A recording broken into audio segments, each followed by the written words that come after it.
सगळ्यांना शुभ दुपार. झाली का सगळ्यांची जेवण? तर मी आणि आत्या जेवण करायला बसलोय. छपराचा आवाज आला, वारं सुटलंय. मी गेले काही उडून पडलं, पडायचं आमच्या दोघींच्या डोक्यात. तर आत्या मी जेवण करायला बसलोय. जेवणात आज काय काय बनवलंय ते तुम्हाला दाखवते. तर हे बघा, आण गणेश पुढे पण.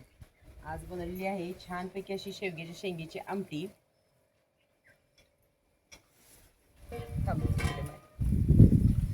आणि तव्यातली आज परत उसळ बनवली आहे तुमच्या आवडीची, तुम्हाला सगळ्यांना खूप आवडते हरभऱ्याची उसळ.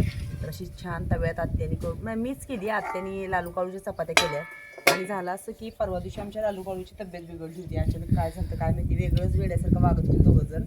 असं चक्कर आल्यासारखं भेलकांडत होते, पडत होते. मला एकदम रात्रभर परवा झोप नाही त्यांच्या काळजीमुळे. आणि काल जरा व्यवस्थित झालेत.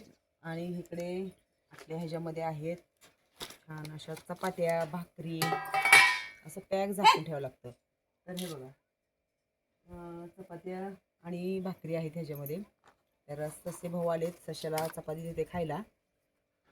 तर भाज्या कशा वाटल्या तुम्हाला? सगळ्यांना आमच्याकडच्या भाज्या खूप आवडतात. तुम्हाला सगळ्याला आमच्याकडे जेवण करायला यायचं तर नक्की या.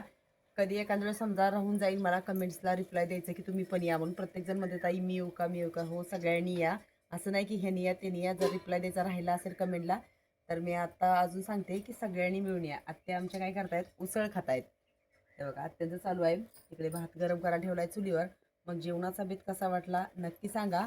आणि तिकडे पोत्यावर बघा, आमच्या गणेशची बॅग भरून ठेवली होती, पण काही कारणाने गणेश जायचं परत तर राहिलेलं आहे.